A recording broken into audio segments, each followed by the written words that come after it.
लीजिए सुनिए प्रेमचंद की लिखी कहानी बैंक का दिवाला। वाचन समीर गोस्वामी का है। लखनऊ नेशनल बैंक के दफ्तर में लाला साईंदास आराम कुर्सी पर लेटे हुए शेयरों का भाव देख रहे थे और सोच रहे थे कि इस बार हिस्सेदारों को मुनाफा कहां से दिया जाएगा। चाय, कोयला या जूट के हिस्से खरीदने, चांदी, सोने या रुई का सट्टा करने का इरादा करते, लेकिन नुकसान के भय से कुछ तय न कर पाते थे। नाज के व्यापार में इस बार बड़ा घाटा रहा। हिस्सेदारों के ढांढस के लिए हानि लाभ का कल्पित ब्यौरा दिखाना पड़ा और नफा पूंजी से देना पड़ा। इससे फिर नाज के व्यापार में हाथ डालते जी कांपता था, पर रुपए को बेकार डाल रखना असंभव था। 2-1 दिन में उसे कहीं न कहीं लगाने का उचित उपाय करना जरूरी था, क्योंकि डायरेक्टरों की तिमाही बैठक एक ही सप्ताह में होने वाली थी और यदि उस समय कोई निश्चय ही न हुआ तो आगे 3 महीने तक फिर कुछ न हो सकेगा और 6 माही मुनाफे के बंटवारे के समय फिर वही फर्जी कार्यवाही करनी पड़ेगी, जिसको बार बार सहन करना बैंक के लिए कठिन है। बहुत देर तक इसी उलझन में पड़े रहने के बाद साईंदास ने घंटी बजाई। इस पर बगल के दूसरे कमरे से एक बंगाली बाबू ने सिर निकालकर झांका। साईंदास, ताजा स्टील कंपनी को एक पत्र लिख दीजिए कि अपना नया बैलेंस शीट भेज दें। बाबू, उन लोगों को रुपया का गरज नहीं, चिट्ठी का जवाब नहीं देता। साईंदास, अच्छा, नागपुर की स्वदेशी मिल को लिखिए। बाबू, उसका कारोबार अच्छा नहीं है, अभी उसके मजदूरों ने हड़ताल किया था, 2 महीना तक मिल बंद रहा। साईंदास, अजी तो कहीं लिखो भी, तुम्हारी समझ में सारी दुनिया बेईमानों से भरी है। बाबू, बाबा, लिखने को तो हम सब जगह लिख दें, मगर खाली लिख देने से तो कुछ लाभ नहीं होता। लाला साईंदास अपनी कुल प्रतिष्ठा और मर्यादा के कारण बैंक के मैनेजिंग डायरेक्टर हो गए थे, पर व्यवहारिक बातों से अपरिचित थे। यही बंगाली बाबू इनके सलाहकार थे और बाबू साहब को किसी कारखाने या कंपनी पर भरोसा न था। इन्हीं के अविश्वास के कारण पिछले साल बैंक का रुपया संदूक से बाहर न निकल सका था और अब वही रंग फिर दिखाई देता था। साईंदास को इस कठिनाई से बचने का कोई उपाय न सूझता था, न इतनी हिम्मत थी कि अपने भरोसे किसी व्यापार में हाथ डालें।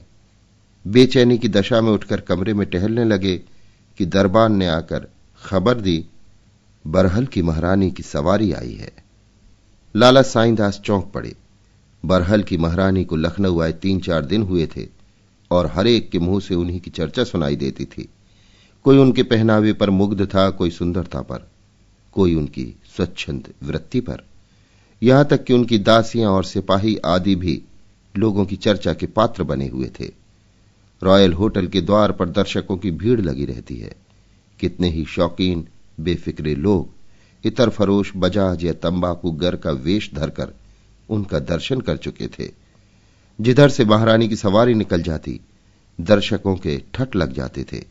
वाह वाह, क्या शान है! ऐसी इराकी जोड़ी लाट साहब के सिवा किसी राजा रईस के यहां तो शायद ही निकले, और सजावट भी क्या खूब है। भाई, ऐसे गोरे आदमी तो यहां भी दिखाई नहीं देते। यहां के रईस तो मृगांक, चंद्रोदय और ईश्वर जाने क्या क्या खाक बला खाते हैं, पर किसी के बदन पर तेज या प्रकाश का नाम नहीं। ये लोग न जाने क्या भोजन करते और किस कुएं का पानी पीते हैं कि जिसे देखिए ताजा सेब बना हुआ है। ये सब जलवायु का प्रभाव है। बरहल उत्तर दिशा में नेपाल के समीप अंग्रेजी राज्य में एक रियासत थी। यद्यपि जनता उसे बहुत मालदार समझती थी, पर वास्तव में उस रियासत की आमदनी 2 लाख से अधिक न थी। हां, क्षेत्रफल बहुत विस्तृत था, बहुत भूमि ऊसर और उजाड़ थी, बसा हुआ भाग भी पहाड़ी और बंजर था, जमीन बहुत सस्ती उठती थी। लाला साईंदास ने तुरंत अलगनी से रेशमी सूट उतारकर पहन लिया और मेज पर आकर शान से बैठ गए, मानो राजा रानियों का यहां आना कोई साधारण बात है। दफ्तर के क्लर्क भी संभल गए। सारे बैंक में सन्नाटे की हलचल पैदा हो गई। दरबान ने पगड़ी संभाली, चौकीदार ने तलवार निकाली और अपने स्थान पर खड़ा हो गया। पंखा कुली की मीठी नींद भी टूटी और बंगाली बाबू महारानी के स्वागत के लिए दफ्तर से बाहर निकले। साईंदास ने बाहरी ठाट तो बना लिया, किंतु चित्त आशा और भय से चंचल हो रहा था। एक रानी से व्यवहार करने का यह पहला ही अवसर था। घबराते थे कि बात करते बने या ना बने। रईसों का मिजाज आसमान पर होता है। मालूम नहीं मैं बात करने में कहीं चूक जाऊं। उन्हें इस समय अपने में कमी मालूम हो रही थी। वो राजसी नियमों से अनभिज्ञ थे। उनका सम्मान किस प्रकार करना चाहिए, उनसे बातें करने में किन बातों का ध्यान रखना चाहिए, उनकी मर्यादा रक्षा के लिए कितनी नम्रता उचित है, इस प्रकार के प्रश्न से वो बड़े असमंजस में पड़े हुए थे और जी चाहता था कि किसी तरह परीक्षा से शीघ्र ही छुटकारा हो जाए। व्यापारियों, मामूली जमींदारों या रईसों से वो रुखाई और सफाई का बर्ताव किया करते थे और पढ़े लिखे सज्जनों से शील और शिष्टता का। उन अवसरों पर उन्हें किसी विशेष विचार की आवश्यकता न होती थी, पर इस समय बड़ी परेशानी हो रही थी, जैसे कोई लंकावासी तिब्बत में आ गया हो, जहां के रस्म रिवाज और बातचीत का उसे ज्ञान न हो। एकाएक उनकी दृष्टि घड़ी पर पड़ी। तीसरे पहर के 4 बज चुके थे, परंतु घड़ी अभी दोपहर की नींद में मग्न थी। तारीख की सुई ने दौड़कर समय को भी मात कर दिया था। वो जल्दी से उठे कि घड़ी को ठीक कर दें। इतने में महारानी का कमरे में पदार्पण हुआ। साईंदास ने घड़ी को छोड़ा और महारानी के निकट जा बगल में खड़े हो गए। निश्चय न कर सके कि हाथ मिलाएं या झुककर सलाम करें। रानी जी ने स्वयं हाथ बढ़ाकर उन्हें इस उलझन से छुड़ाया। जब कुर्सियों पर बैठ गए तो रानी की प्राइवेट सेक्रेटरी ने व्यवहार की बातचीत शुरू की। बरहल की पुरानी गाथा सुनाने के बाद उसने उन उन्नतियों का वर्णन किया जो रानी साहब के प्रयत्न से हुई थी। इस समय नहरों की एक शाखा निकालने के लिए 10 लाख रुपयों की आवश्यकता थी, परंतु उन्होंने एक हिंदुस्तानी बैंक से ही व्यवहार करना अच्छा समझा। अब ये निर्णय नेशनल बैंक के हाथ में था कि वो इस अवसर से लाभ उठाना चाहता है या नहीं। बंगाली बाबू, हम रुपया दे सकता है, मगर कागज पत्तर देखे बिना कुछ नहीं कर सकता। सेक्रेटरी, आप कोई जमानत चाहते हैं? साईंदास उदारता से बोले, महाशय, जमानत के लिए आपकी जबान ही काफी है। बंगाली बाबू, आपके पास रियासत का कोई हिसाब किताब है? लाला साईंदास को अपने हेड क्लर्क का दुनियादारी का बर्ताव अच्छा न लगता था। वो इस समय उदारता के नशे में चूर थे। महारानी की सूरत ही पक्की जमानत थी। उनके सामने कागज और हिसाब का वर्णन करना बनियापन जान पड़ता था, जिससे अविश्वास की गंध आती है। महिलाओं के सामने हम शील और संकोच के पुतले बन जाते हैं। साईंदास बंगाली बाबू की ओर क्रूर कठोर दृष्टि से देखकर बोले, कागजों की जांच कोई आवश्यक बात नहीं है, केवल हमको विश्वास होना चाहिए। बंगाली बाबू, डायरेक्टर लोग कभी न मानेगा। साईंदास, हमको इसकी परवाह नहीं, हम अपनी जिम्मेदारी पर रुपए दे सकते हैं। रानी ने साईंदास की ओर कृतज्ञतापूर्ण दृष्टि से देखा। उनके होठों पर हल्की मुस्कुराहट दिखलाई पड़ी, परंतु डायरेक्टरों ने हिसाब किताब आय व्यय देखना आवश्यक समझा और यह काम लाला साईंदास के सुपुर्द हुआ, क्योंकि और किसी को अपने काम से फुर्सत न थी कि वो एक पूरे दफ्तर का मुआयना करता। साईंदास ने नियम पालन किया। 3-4 दिन तक हिसाब जांचते रहे, तब अपने इत्मीनान के अनुकूल रिपोर्ट लिखी। मामला तय हो गया, दस्तावेज लिखा गया, रुपए दे दिए गए। 9 रुपए सैकड़े ब्याज ठहरा। 3 साल तक बैंक के कारोबार में अच्छी उन्नति हुई। 6ठे महीने बिना कहे सुने 45,000 रुपए की थैली दफ्तर में आ जाती थी। व्यवहारियों को 5 रुपए सैकड़े ब्याज दे दिया जाता था। हिस्सेदारों को 7 रुपए सैकड़े लाभ था। साईंदास से सब लोग प्रसन्न थे। सब लोग उनकी सूझबूझ की प्रशंसा करते, यहां तक कि बंगाली बाबू भी धीरे धीरे उनके कायल होते जाते थे। साईंदास उनसे कहा करते, बाबूजी, विश्वास संसार से न लुप्त हुआ है और न होगा। सत्य पर विश्वास रखना प्रत्येक मनुष्य का धर्म है। जिस मनुष्य के चित्त में विश्वास जाता रहता है, उसे मृतक समझना चाहिए। उसे जान पड़ता है, मैं चारों ओर शत्रुओं से घिरा हुआ हूं। बड़े से बड़े सिद्ध महात्मा भी उसे रंगी सियार जान पड़ते हैं। सच्चे से सच्चे देश प्रेमी उसकी दृष्टि में अपनी प्रशंसा के भूखे ही ठहरते हैं। संसार उसे धोखे और छल से परिपूर्ण दिखाई देता है। यहां तक कि उसके मन से परमात्मा पर श्रद्धा और भक्ति लुप्त हो जाती है। एक प्रसिद्ध फिलासफर का कथन है कि प्रत्येक मनुष्य को जब तक कि उसके विरुद्ध कोई प्रत्यक्ष प्रमाण न पाओ, भलमानस समझो। वर्तमान शासन प्रथा इसी महत्वपूर्ण सिद्धांत पर घटित है। और घृणा तो किसी से करनी ही न चाहिए। हमारी आत्माएं पवित्र हैं, उनसे घृणा करना परमात्मा से घृणा करने के समान है। मैं ये नहीं कहता हूं कि संसार में कपट छल है ही नहीं, और बहुत अधिकता से है, परंतु उसका निवारण अविश्वास से नहीं, मानव चरित्र के ज्ञान से होता है, और ये ईश्वर दत्त गुण है। मैं ये दावा तो नहीं करता, परंतु मुझे विश्वास है कि मैं मनुष्य को देखकर उसके आंतरिक भावों तक पहुंच जाता हूं। कोई कितना ही वेश बदले, रंग रूप संवारे, परंतु मेरी अंतर्दृष्टि को धोखा नहीं दे सकता। यह भी ध्यान रखना चाहिए कि विश्वास से विश्वास उत्पन्न होता है और अविश्वास से अविश्वास। ये प्राकृतिक नियम है। जिस मनुष्य को आप शुरू से धूर्त, कपटी, दुर्जन समझ लेंगे, वो कभी आपसे निष्कपट व्यवहार न करेगा। वो एकाएक आपको नीचे दिखाने का यत्न करेगा। इसके विपरीत आप एक चोर पर भी भरोसा करें तो वो आपका दास हो जाएगा। सारे संसार को लूटे, परंतु आपको धोखा न देगा। वो कितना ही कुकर्मी, अधर्मी क्यों ना हो, पर आप उसके गले में विश्वास की जंजीर डालकर उसे जिस ओर चाहें ले जा सकते हैं। यहां तक कि वो आपके हाथों पुण्यात्मा भी बन सकता है। बंगाली बाबू के पास इन दार्शनिक तर्कों का कोई उत्तर न था। चौथे वर्ष की पहली तारीख थी। लाला साईंदास बैंक के दफ्तर में बैठे डाकिये की राह देख रहे थे।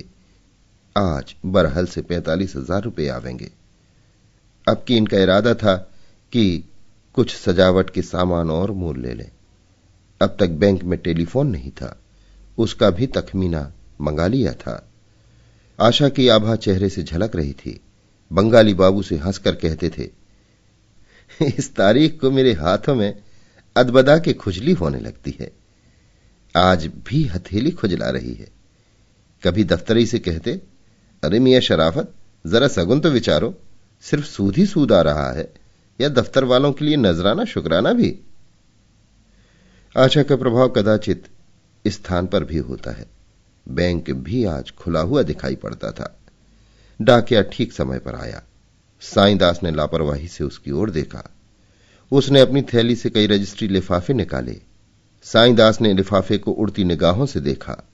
बरहाल का कोई लिफाफा न था, न बीमा, न मुहर, न वो लिखावट। कुछ निराशा सी हुई। जी में आया डाकिये से पूछे कोई रजिस्ट्री रह तो नहीं गई, पर रुक गए। दफ्तरों के क्लर्कों के सामने इतना अधैर्य अनुचित था, किंतु जब डाकिया चलने लगा तब उनसे न रहा गया। पूछ ही बैठे, अरे भाई, कोई बीमा का लिफाफा रह तो नहीं गया? आज उसे आना चाहिए था। डाकिये ने कहा, सरकार, भला ऐसी बात हो सकती है? और कहीं भूल चुक चाहे हो भी जाए, पर आपके काम में कहीं भूल हो सकती है? साईंदास का चेहरा उतर गया, जैसे कच्चे रंग पर पानी पड़ जाए। डाकिया चला गया तो बंगाली बाबू से बोले, ये देर क्यों हुई? और तो कभी ऐसा ना होता था। बंगाली बाबू ने निष्ठुर भाव से उत्तर दिया, किसी कारण से देर हो गया होगा, घबराने की कोई बात नहीं। निराशा असंभव को संभव बना देती है। साईंदास को इस समय ख्याल हुआ कि कदाचित पार्सल से रुपए आते हों। हो सकता है 3,000 अशर्फियों का पार्सल करा दिया हो। यद्यपि इस विचार को औरों पर प्रकट करने का उन्हें साहस न हुआ, पर उन्हें यह आशा उस समय तक बनी रही जब तक पार्सल वाला डाकिया वापस नहीं गया। अंत में संध्या को वो बेचैनी की दशा में उठकर घर चले गए। अब खत या तार का इंतजार था।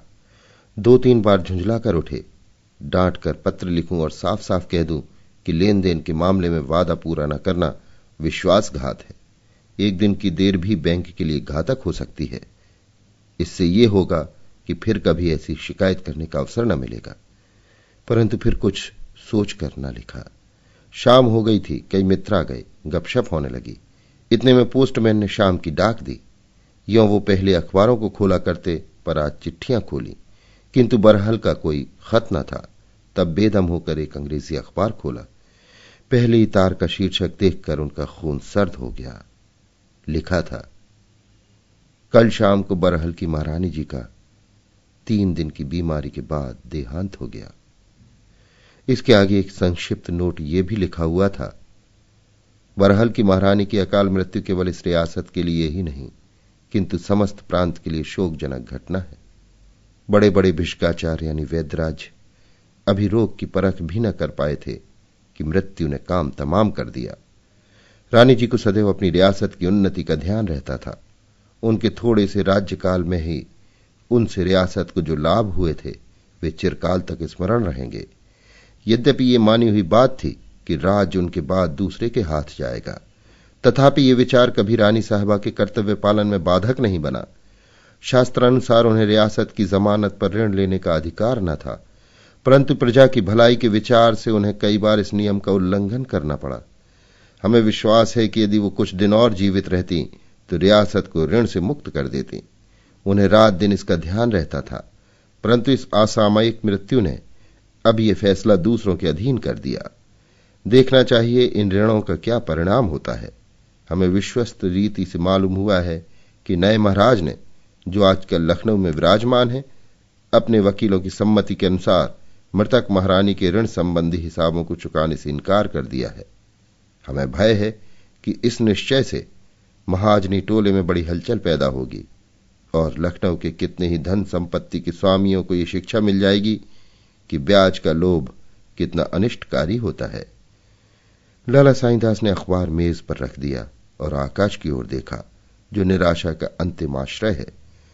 अन्य मित्रों ने भी ये समाचार पढ़ा। इन प्रश्न पर विवाद होने लगा। साईंदास पर चारों ओर से बौछार पड़ने लगी। सारा दोष उन्हीं के सिर पर मढ़ा गया और उनकी चिरकाल की कार्यकुशलता और परिणामदर्शिता मिट्टी में मिल गई। बैंक इतना बड़ा घाटा सहने में असमर्थ था। अब यह विचार उपस्थित हुआ कि कैसे उसके प्राणों की रक्षा की जाए। शहर में यह खबर फैलते ही लोग अपने रुपए वापस लेने के लिए आतुर हो गए। सुबह से शाम तक लेनदारों का तांता लगा रहता था। जिन लोगों का धन चालू हिसाब में जमा था उन्होंने तुरंत निकाल लिया, कोई उज्र न सुना। ये उसी पत्र के लेख का फल था कि नेशनल बैंक की साख उठ गई। धीरज से काम लेते तो बैंक संभल जाता, परंतु आंधी और तूफान में कौन नौका स्थिर रह सकती है। अंत में खजांची ने टाट उलट दिया। बैंक की नसों से इतनी रक्त धाराएं निकली कि वो प्राण रहित हो गया। 3 दिन बीत चुके थे। बैंक घर के सामने सहस्त्रों आदमी एकत्र थे। बैंक के द्वार पर सशस्त्र सिपाहियों का पहरा था। नाना प्रकार की अफवाहें उड़ रही थीं।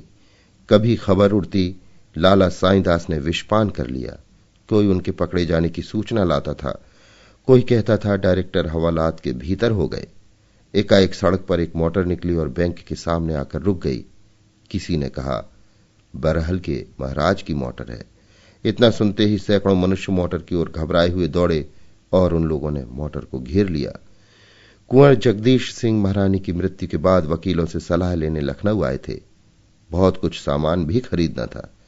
वे इच्छाएं जो चिरकाल से ऐसे सुअवसर की प्रतीक्षा में बंधी थीं, पानी की भांति राह पाकर उबली पड़ती थी।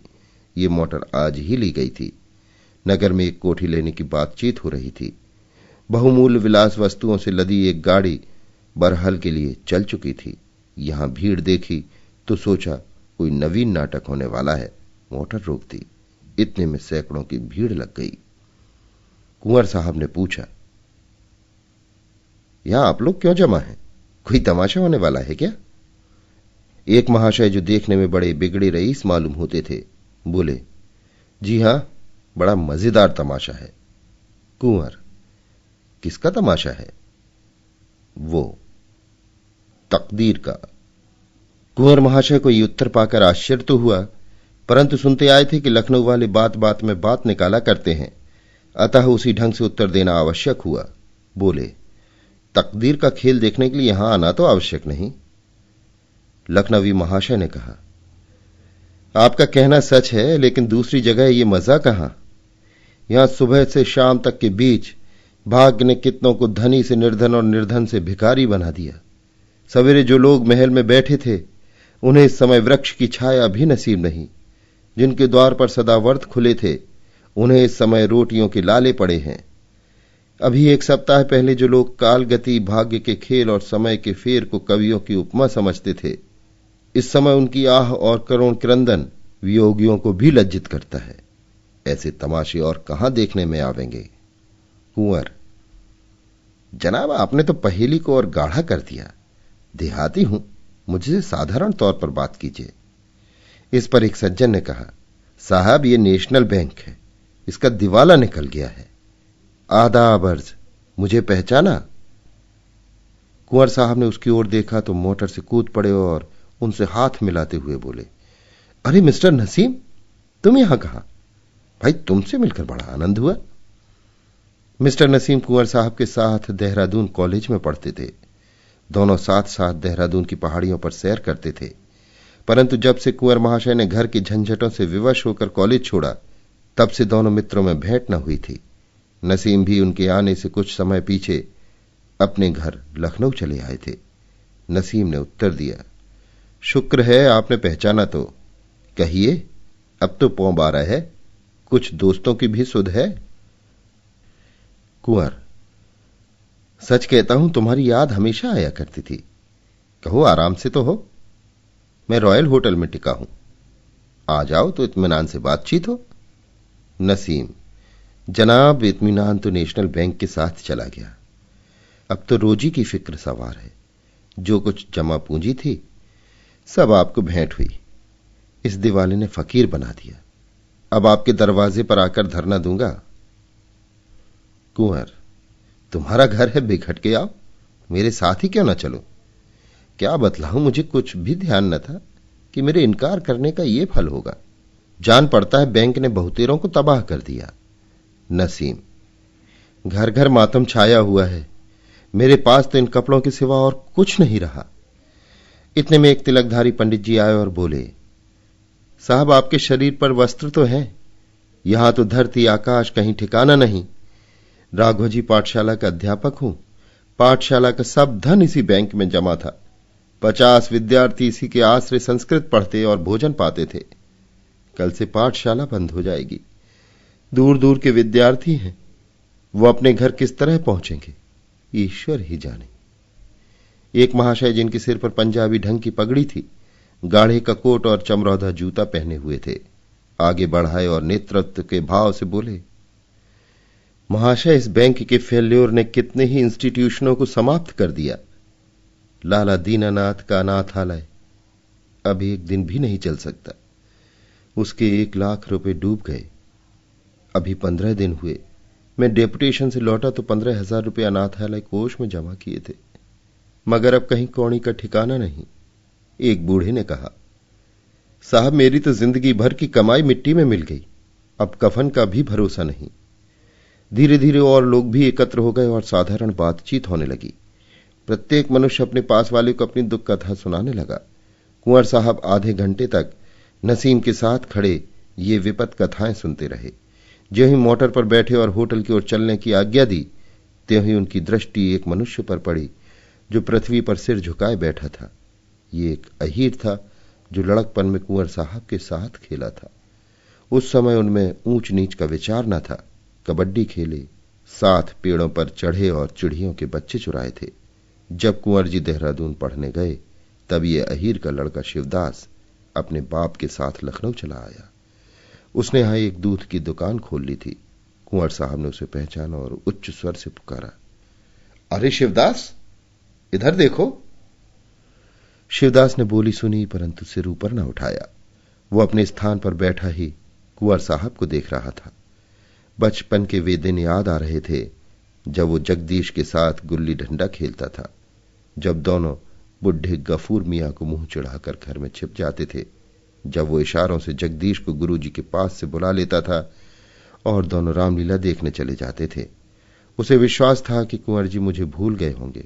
वे लड़कपन की बातें अब कहां मैं और कहां ये। लेकिन कुंवर साहब ने उसका नाम लेकर बुलाया तो उसने प्रसन्न होकर मिलने के बदले और भी सिर नीचा कर लिया और वहां से टल जाना चाहा। कुंवर साहब की सहृदयता में वो साम्य भाव न था, मगर कुंवर साहब उसे हटते देखकर मोटर से उतरे और उसका हाथ पकड़कर बोले, अरे शिवदास, क्या मुझे भूल गए? अब शिवदास अपने मनोवेग को रोक न सका। उसके नेत्र डबडबा आए। कुंवर के गले से लिपट गया और बोला, भूला तो नहीं, पर आपके सामने आते लज्जा आती है।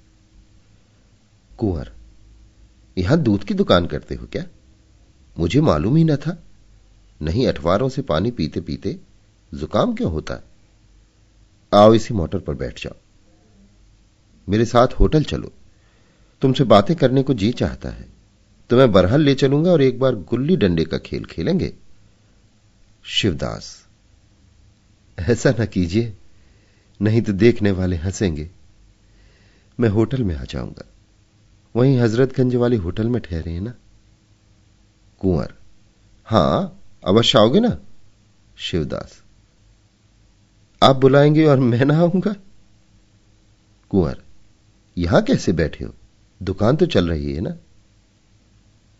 शिवदास, आज सवेरे तक तो चलती थी, आगे का हाल नहीं मालूम। कुंवर, तुम्हारे रुपए भी बैंक में जमा थे क्या? शिवदास, जब आऊंगा तो बताऊंगा। कुंवर साहब मोटर पर आ बैठे और ड्राइवर से बोले, होटल की ओर चलो।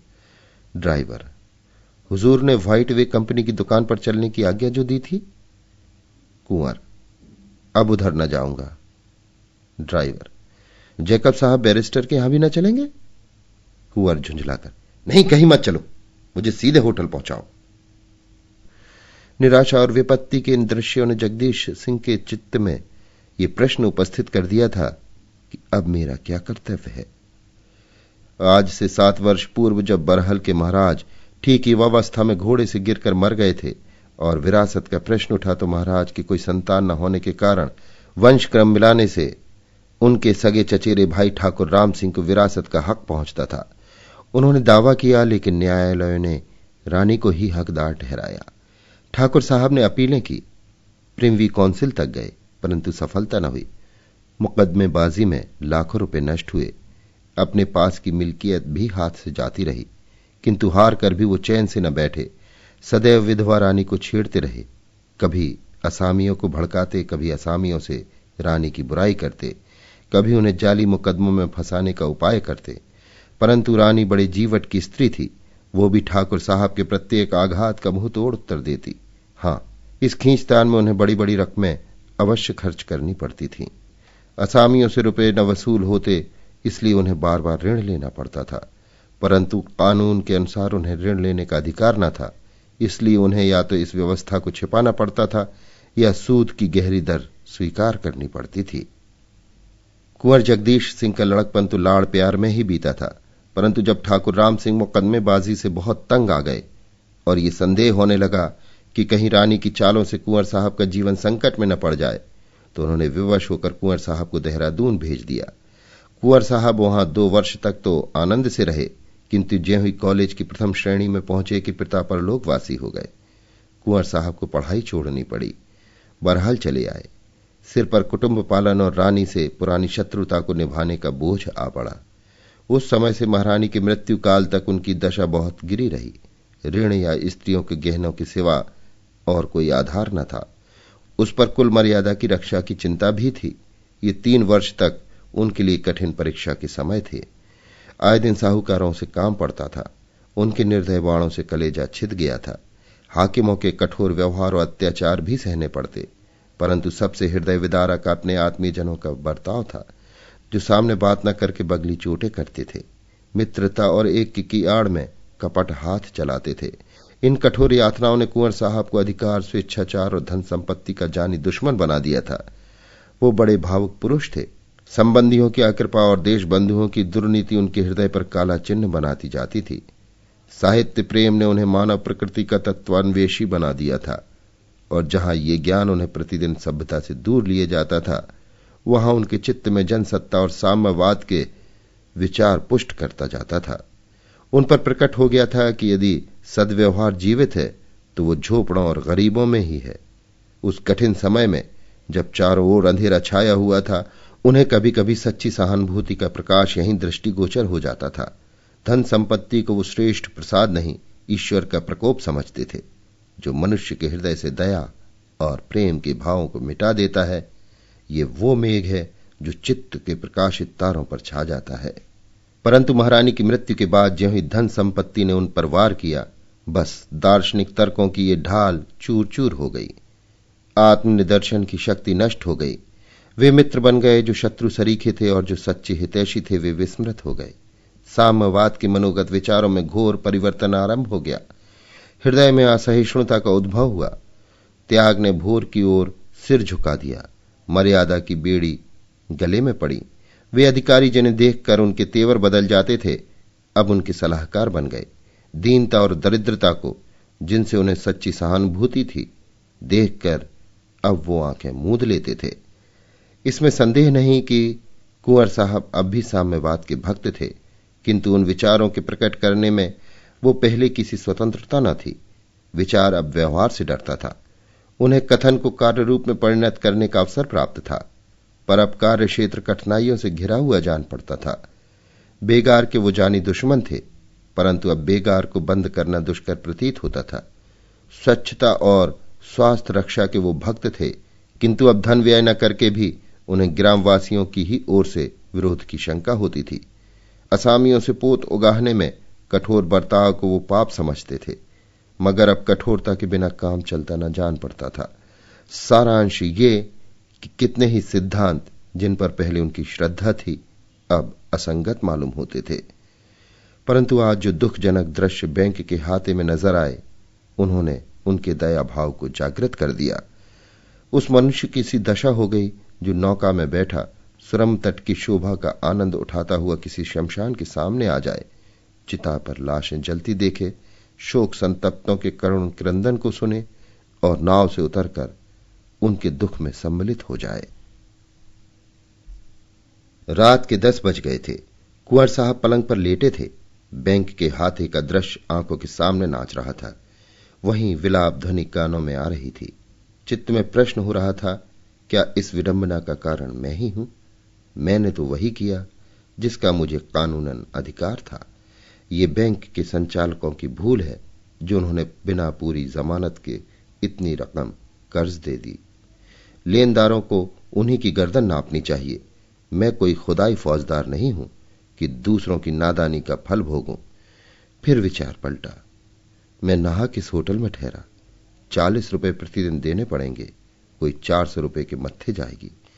इतना सामान भी व्यर्थ ही लिया। क्या आवश्यकता थी? मखमली गद्दी की कुर्सियों या शीशे की सजावट से मेरा गौरव नहीं बढ़ सकता। कोई साधारण मकान 5 रुपए पर ले लेता तो क्या काम न चलता? मैं और साथ के सब आदमी आराम से रहते। यही ना होता कि लोग निंदा करते। इसकी क्या चिंता?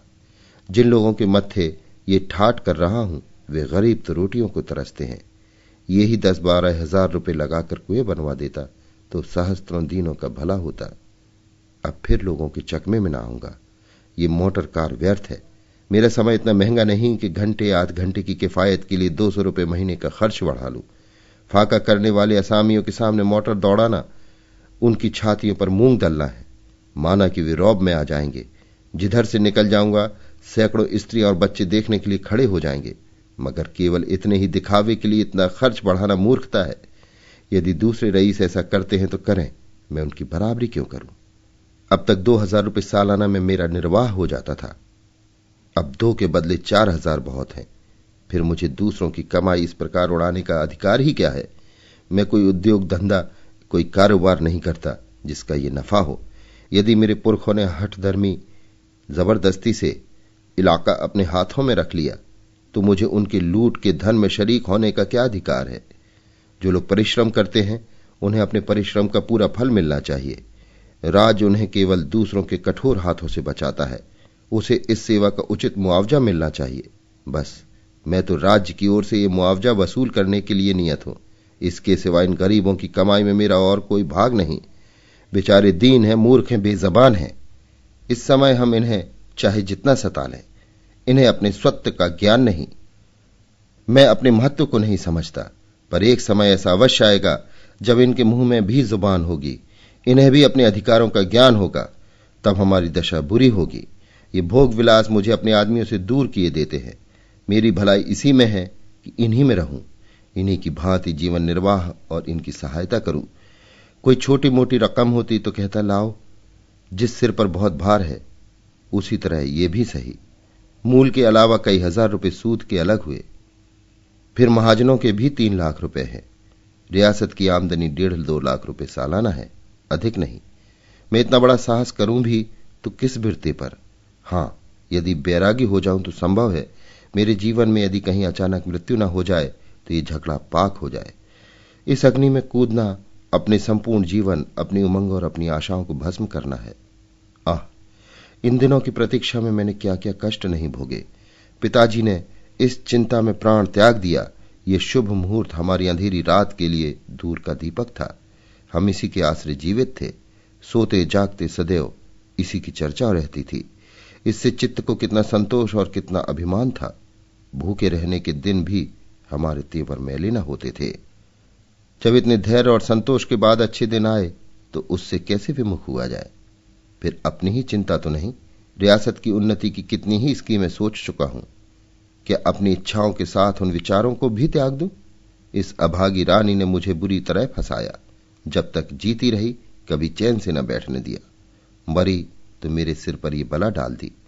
परंतु मैं दरिद्रता से इतना डरता क्यों हूं? दरिद्रता कोई पाप नहीं। यदि मेरा त्याग हजारों घरानों को कष्ट और दुर्वस्था से बचाए तो मुझे उससे मुंह न मोड़ना चाहिए। केवल सुख से जीवन व्यतीत करना ही हमारा ध्येय नहीं है। हमारी मान प्रतिष्ठा और कीर्ति सुख भोग ही से तो हुआ करती है। राज मंदिरों में रहने वालों और विलास में रत राणा प्रताप को कौन जानता है। ये उनका आत्मसमर्पण और कठिन व्रत पालन ही है जिसने उन्हें हमारी जाति का सूर्य बना दिया है। श्री रामचंद्र ने यदि अपना जीवन सुख भोग में बिताया होता तो आज हम उनका नाम भी न जानते। उनके आत्म बलिदान ने ही उन्हें अमर बना दिया। हमारी प्रतिष्ठा धन और विलास पर अवलंबित नहीं है। मैं मोटर पर सवार हुआ तो क्या, और टट्टू पर चढ़ा तो क्या, होटल में ठहरा तो क्या, और किसी मामूली घर ठहरा तो क्या। बहुत होगा ताल्लुकेदार लोग मेरी हंसी उड़ावेंगे। मुझे इसकी परवाह नहीं। मैं तो हृदय से चाहता हूं कि उन लोगों से अलग अलग रहूं। यदि इतनी निंदा से सैकड़ों परिवारों का भला हो जाए तो मैं मनुष्य नहीं यदि प्रसन्नता से उसे सहन न करूं। यदि अपने घोड़े और फिटन, सैर और शिकार, नौकर चाकर और स्वार्थ साधक हित मित्रों से रहित होकर मैं सहस्त्रों अमीर गरीब कुटुंबों का, विधवाओं, अनाथों का भला कर सकूं तो मुझे इसमें कदापि विलंब न करना चाहिए। सहस्त्रों परिवारों के भाग्य इस समय मेरी मुट्ठी में है। मेरा सुख भोग उनके लिए विष और मेरा आत्म संयम उनके लिए अमृत है। मैं अमृत बन सकता हूं, विष क्यों बनूं? और फिर इसे आत्मत्याग समझना मेरी भूल है। यही एक संयोग है कि मैं आज इस जायदाद का अधिकारी हूं। मैंने उसे कमाया नहीं, उसके लिए रक्त नहीं बहाया, न पसीना बहाया। यदि वो जायदाद मुझे न मिली होती तो मैं सहस्त्रों दीन भाइयों की भांति आज जीविकोपार्जन में लगा रहता। मैं क्यों ना भूल जाऊं कि मैं इस राज्य का स्वामी हूं। ऐसे ही अवसरों पर मनुष्य की परख होती है। मैंने वर्षों पुस्तकावलोकन किया, वर्षों परोपकार के सिद्धांतों का अनुयायी रहा। यदि इस समय उन सिद्धांतों को भूल जाऊं, स्वार्थ को मनुष्यता और सदाचार से बढ़ने दूं, तो वस्तुतः ये मेरी अत्यंत कायरता और स्वार्थपरता होगी। भला स्वार्थ साधन की शिक्षा के लिए गीता, मिल, एमरसन और अरस्तु का शिष्य बनने की क्या आवश्यकता थी? ये पाठ तो मुझे अपने दूसरे भाइयों से यों ही मिल जाता। प्रचलित कथा से बढ़कर कौन गुरु था? साधारण लोगों की भांति क्या मैं भी स्वार्थ के सामने सिर झुका दूं? तो फिर विशेषता क्या रही? नहीं, मैं विवेक बुद्धि का खून न करूंगा। जहां पुण्य कर सकता हूं पाप न करूंगा। परमात्मन, तुम मेरी सहायता करो। तुमने मुझे राजपूत घर में जन्म दिया है। मेरे कर्म से इस महान जाति को लज्जित न करो। नहीं, कदापि नहीं। ये गर्दन स्वार्थ के सम्मुख न झुकेगी। मैं राम, भीष्म और प्रताप का वंशज हूं। शरीर सेवक न बनूंगा। कुंवर जगदीश सिंह को इस समय ऐसा ज्ञात हुआ मानो वो किसी ऊंची मीनार पर चढ़ गए हैं। चित्त अभिमान से पूरित हो गया, आंखें प्रकाशमान हो गईं। परंतु एक ही क्षण में इस उमंग का उतार होने लगा। ऊंची मीनार के नीचे की ओर आंखें गईं, सारा शरीर कांप उठा। उस मनुष्य की सी दशा हो गई जो किसी नदी के तट पर बैठा उसमें कूदने का विचार कर रहा हो। उन्होंने सोचा, क्या मेरे घर के लोग मुझसे सहमत होंगे? यदि मेरे कारण वे सहमत भी हो जाएं, तो क्या मुझे अधिकार है कि अपने साथ उनकी इच्छाओं का भी बलिदान करूं? और तो और माता जी कभी न मानेंगी, और कदाचित भाई लोग भी अस्वीकार करें। रियासत की हैसियत को देखते हुए वे कम से कम 10,000 सालाना के हिस्सेदार हैं और उनके भाग में किसी प्रकार का हस्तक्षेप नहीं कर सकता। मैं केवल अपना मालिक हूं, परंतु मैं भी तो अकेला नहीं हूं। सावित्री स्वयं चाहे मेरे साथ आग में कूदने को तैयार हो, किंतु अपने प्यारे पुत्र को इस आंच के समीप कदापि न आने देगी। कुंवर महाशय और अधिक न सोच सके। वो एक विकल दशा में पलंग पर से उठ बैठे और कमरे में टहलने लगे। थोड़ी देर बाद उन्होंने जंगले की बाहर की ओर झांका और किवाड़ खोलकर बाहर चले गए। चारों ओर अंधेरा था। उनकी चिंताओं की भांति सामने अपार और भयंकर गोमती नदी बह रही थी। वो धीरे धीरे नदी के तट पर चले गए और देर तक वहां टहलते रहे। आकुल हृदय को जल तरंगों से प्रेम होता है, शायद इसलिए कि लहरें व्याकुल हैं। उन्होंने अपने चंचल चित्त को फिर एकाग्र किया। यदि रियासत की आमदनी से ये सब वृत्तियां दी जाएंगी तो ऋण का सूद निकालना भी कठिन होगा। मूल का तो कहना ही क्या आय में वृद्धि नहीं हो सकती? अभी अस्तबल में 20 घोड़े हैं, मेरे लिए एक काफी है। नौकरों की संख्या 100 से कम न होगी, मेरे लिए 2 भी अधिक है। यह अनुचित है कि अपने ही भाइयों से नीच सेवाएं कराई जाएं। उन मनुष्यों को मैं अपने सिर की जमीन दे दूंगा, सुख से खेती करेंगे और मुझे आशीर्वाद देंगे। बगीचों के फल अब तक डालियों की भेंट हो जाते थे, अब उन्हें बेचूंगा और सबसे बड़ी आमदनी तो बयाई की है। केवल महेशगंज के बाजार के 10,000 रुपये आते हैं। ये सब आमदनी महंत जी उड़ा जाते हैं, उनके लिए 1,000 रुपये साल होना चाहिए। अब की इस बाजार का ठेका दूंगा, 8,000 से कम न मिलेंगे। इन मदों से 25,000 रुपये की वार्षिक आय होगी। सावित्री और लल्ला लड़के के लिए 1,000 रुपये काफी है। मैं सावित्री से स्पष्ट कह दूंगा कि या तो 1,000 रुपये मासिक लो और मेरे साथ रहो, या रियासत की आधी आमदनी ले लो और मुझे छोड़ दो। रानी बनने की इच्छा हो तो खुशी से बनो, परंतु मैं राजा न बनूंगा। अचानक कुंवर साहब के कानों में आवाज आई, राम नाम सत्य है। उन्होंने पीछे मुड़कर देखा। कई मनुष्य एक लाश लिए आते थे। उन लोगों ने नदी किनारे चिता बनाई और उसमें आग लगा दी। 2 स्त्रियां चिंघाड़ कर रो रही थी। इस विलाप का कुंवर साहब के चित्त पर कुछ प्रभाव न पड़ा। वो चित्त में लज्जित हो रहे थे कि मैं कितना पाषाण हृदय हूं। एक दीन मनुष्य की लाश जल रही है, स्त्रियां रो रही हैं और मेरा हृदय तनिक भी नहीं पसीजता। पत्थर की मूर्ति की भांति खड़ा हूं। एक बार की स्त्री ने रोते हुए कहा, हाय मेरे राजा, तुम्हें विष कैसे मीठा लगा। यह हृदय विदारक विलाप सुनते ही कुंवर साहब के चित्त में एक घाव सा लग गया। करुणा सजग हो गई और नेत्र अश्रुपूर्ण हो गए। कदाचित इसने विष पान करके प्राण दिए हैं। हाय, उसे विष कैसे मीठा लगा। इसमें कितनी करुणा है, कितना दुख, कितना आश्चर्य। विष तो कड़वा पदार्थ है, क्यों कर मीठा हो गया। कटु विष के बदले जिसने अपने मधुर प्राण दे दिए, उस पर कोई बड़ी मुसीबत पड़ी होगी। ऐसी ही दशा में विष मधुर हो सकता है। कुंवर साहब तड़प गए। कारुणिक शब्द बार बार उनके हृदय में गूंजते थे। अब उनसे वहां खड़ा न रहा गया। वो उन आदमियों के पास आए। एक मनुष्य से पूछा, क्या बहुत दिनों से बीमार थे? इस मनुष्य ने कुंवर साहब की ओर आंसू भरे नेत्रों से देखकर कहा, नहीं साहब, कहां की बीमारी। अभी आज संध्या तक भली भांति बातें कर रहे थे। मालूम नहीं संध्या को क्या खा ली कि खून की कै होने लगी। जब तक वैद्यराज के यहां जाए तब तक आंखें उलट गई, नाड़ी छूट गई। वैद्यराज ने आकर देखा तो कहा, अब क्या हो सकता है। अभी कुछ 22-23 वर्ष की अवस्था थी। ऐसा पट्टा सारे लखनऊ में न था। कुंवर, कुछ मालूम हुआ विष क्यों खाया? उस मनुष्य ने संदेह दृष्टि से देखकर कहा, महाशय और कोई तो बात नहीं हुई।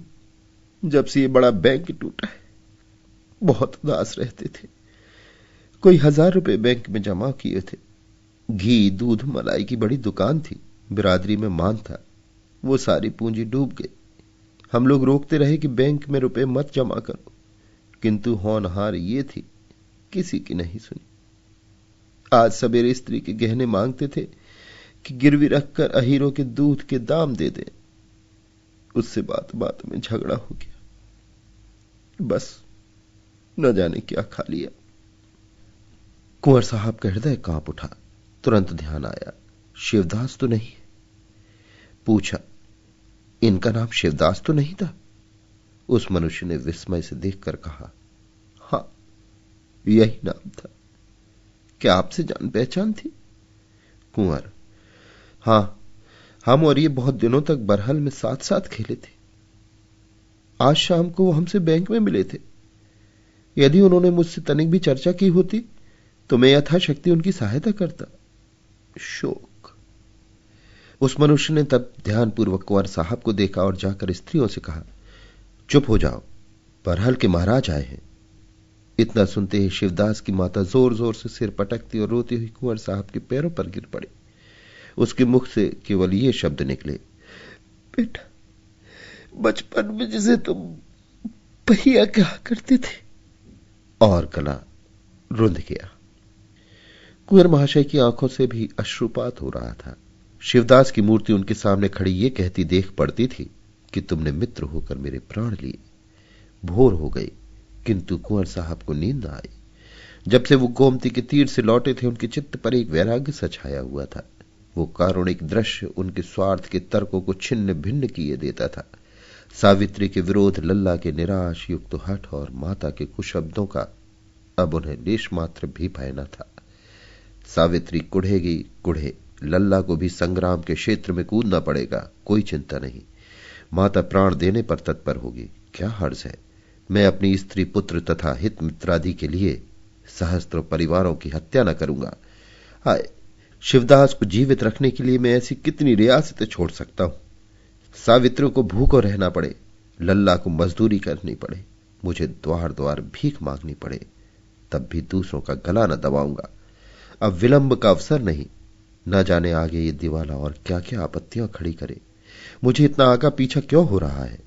ये केवल आत्मनिर्बलता है, वरना ये कोई ऐसा बड़ा काम नहीं जो किसी ने न किया हो।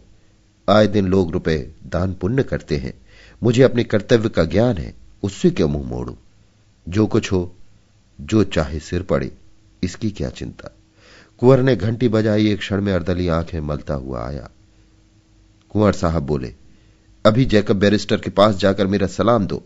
जाग गए होंगे, कहना जरूरी काम है, नहीं ये पत्र लेते जाओ, मोटर तैयार करा लो। मिस्टर जैकब ने कुंवर साहब को बहुत समझाया कि आप इस दलदल में न फंसे, नहीं तो निकलना कठिन होगा। मालूम नहीं अभी कितनी ऐसी रकमें हैं जिनका आपको पता नहीं है, परंतु चित्त में दृढ़ हो जाने वाला निश्चय चूने का फर्श है, जिसको आपत्ति के थपेड़े और भी पुष्ट कर देते हैं। कुंवर साहब अपने निश्चय पर दृढ़ रहे। दूसरे दिन समाचार पत्रों में छपवा दिया कि मृत महारानी पर जितना कर्ज है वो हम सकारते हैं और नियत समय के भीतर चुका देंगे। इस विज्ञापन के छपते ही लखनऊ में खलबली पड़ गई। बुद्धिमानों की सम्मति में ये कुंवर साहब की नितांत भूल थी, और जो लोग कानून से अनुभज्ञ थे उन्होंने सोचा कि इसमें अवश्य कोई भेद है। ऐसे बहुत कम मनुष्य थे जिन्हें कुंवर साहब की नियत की सच्चाई पर विश्वास आया हो, परंतु कुंवर साहब का बखान चाहे ना हुआ हो, आशीर्वाद की कमी न थी। बैंक के हजारों गरीब लेनदार सच्चे हृदय से उन्हें आशीर्वाद दे रहे थे। एक सप्ताह तक कुंवर साहब को सिर उठाने का अवकाश न मिला। मिस्टर जैकब का विचार सत्य सिद्ध हुआ। देना प्रतिदिन बढ़ता जाता था। कितने ही प्रोनोट ऐसे मिले जिनका उन्हें कुछ भी पता न था। जौहरियों और अन्य बड़े बड़े दुकानदारों का लेना भी कम न था। अंदाजन 13-14 लाख का था। मीजान 20 लाख तक पहुंचा। कुंवर साहब घबराए। शंका हुई ऐसा न हो कि उन्हें भाइयों का गुजारा भी बंद करना पड़े, जिसका उन्हें कोई अधिकार नहीं था। यहां तक कि 7वें दिन उन्होंने कई साहूकारों को बुरा भला कहकर सामने से दूर किया। जहां ब्याज की दर अधिक थी उसे कम कराया, और जिन रकमों की मियादें निकल चुकी थी उनसे इनकार कर दिया। उन्हें साहूकारों की कठोरता पर क्रोध आता था। उनके विचार से महाजनों को डूबते धन का एक भाग पाकर ही संतोष कर लेना चाहिए था। इतनी खींचतान करने पर भी कुल 19 लाख से कम न हुआ। कुंवर साहब इन कामों से अवकाश पाकर एक दिन नेशनल बैंक की ओर जा निकले। बैंक खुला हुआ था। मृतक शरीर में प्राण आ गए थे। लेनदारों की भीड़ लगी हुई थी। लोग प्रसन्नचित्त लौटे जा रहे थे। कुंवर साहब को देखते ही सैकड़ों मनुष्य बड़े प्रेम से उनकी ओर दौड़े। किसी ने रोकर, किसी ने पैरों पर गिरकर और किसी ने सभ्यतापूर्वक अपनी कृतज्ञता प्रकट की। वो बैंक के कार्यकर्ताओं से भी मिले। लोगों ने कहा, इस विज्ञापन ने बैंक को जीवित कर दिया। बंगाली बाबू ने लाला साईंदास की आलोचना की। वो समझता था संसार में सब मनुष्य भलमानस हैं, हमको उपदेश करता था। अब उसकी आंख खुल गई है, अकेला घर में बैठा रहता है, किसी को मुंह नहीं दिखाता। हम सुनता है वो वहां से भाग जाना चाहता था, परंतु बड़ा साहब बोला, भागेगा तो तुम्हारा ऊपर वारंट जारी कर देगा। अब साईंदास की जगह बंगाली बाबू मैनेजर हो गए थे। इसके बाद कुंवर साहब बरहल आए। भाइयों ने यह वृतांत सुना तो बिगड़े, अदालत की धमकी दी। माताजी को ऐसा धक्का पहुंचा कि वो उसी दिन बीमार होकर एक ही सप्ताह में संसार से विदा हो गईं। सावित्री को भी चोट लगी, पर उसने केवल संतोष ही नहीं किया, पति की उदारता और त्याग की प्रशंसा भी की। रह गए लाल साहब। उन्होंने जब देखा कि अस्तबल से घोड़े निकले जाते हैं, हाथी मकनपुर के मेले में बिकने के लिए भेज दिए गए हैं और कहार विदा किए जा रहे हैं, तो व्याकुल होकर पिता से बोले, बाबूजी, ये सब नौकर घोड़े हाथी कहां जा रहे हैं? कुंवर, एक राजा साहब के उत्सव में। लाल जी, कौन से राजा? कुंवर, उनका नाम राजा दीन सिंह है। लाल जी, कहां रहते हैं? कुंवर, दरिद्रपुर। लाल जी, तो हम भी जाएंगे। कुंवर, तुम्हें भी ले चलेंगे, परंतु इस बारात में पैदल चलने वालों का सम्मान सवारों से अधिक होगा। लाल जी, तो हम भी पैदल चलेंगे। कुंवर, वहां परिश्रमी मनुष्य की प्रशंसा होती है। लाल जी, तो हम सबसे ज्यादा परिश्रम करेंगे। कुंवर साहब के दोनों भाई 5-5 हजार रुपए गुजारा लेकर अलग हो गए। कुंवर साहब अपने और परिवार के लिए कठिनाई से 1000 सालाना का प्रबंध कर सके, पर यह आमदनी एक रईस के लिए किसी तरह पर्याप्त नहीं थी। अतिथि अभ्यागत प्रतिदिन टिके ही रहते थे, उन सबका भी सत्कार करना पड़ता था। बड़ी कठिनाई से निर्वाह होता था। इधर 1 वर्ष से शिवदास के कुटुंब का भार भी सिर पर पड़ा, परंतु कुंवर साहब कभी अपने निश्चय पर शोक नहीं करते। उन्हें कभी किसी ने चिंतित नहीं देखा। उनका मुखमंडल धैर्य और सच्चे अभिमान से सदैव प्रकाशित रहता है। साहित्य प्रेम पहले से था, अब बागवानी से प्रेम हो गया है। अपने बाग में प्रातःकाल से शाम तक पौधों की देख रेख किया करते हैं, और लाल साहब तो पक्के कृषक होते दिखाई देते हैं। अभी 9-10 वर्ष से अधिक अवस्था नहीं है, लेकिन अंधेरे मुंह खेत पहुंच जाते हैं, खाने पीने की भी सुध नहीं रहती। उनका घोड़ा मौजूद है, परंतु महीनों उस पर नहीं चढ़ते। उनकी ये धुन देखकर कुंवर साहब प्रसन्न होते हैं और कहा करते हैं, रियासत के भविष्य की ओर से निश्चिंत हूं। लाल साहब कभी इस पाठ को न भूलेंगे। घर में संपत्ति होती तो सुख भोग, शिकार, दुराचार के सिवा और क्या सूझता। संपत्ति बेचकर हमने परिश्रम और संतोष खरीदा, और ये सौदा बुरा नहीं। सावित्री इतनी संतोषी नहीं, वो कुंवर साहब के रोकने पर भी असामियों से छोटी मोटी भेंट ले लिया करती है और कुल प्रथा नहीं तोड़ना चाहती। अभी आप सुन रहे थे प्रेमचंद की लिखी कहानी बैंक का दिवाला। वाचन समीर गोस्वामी का था।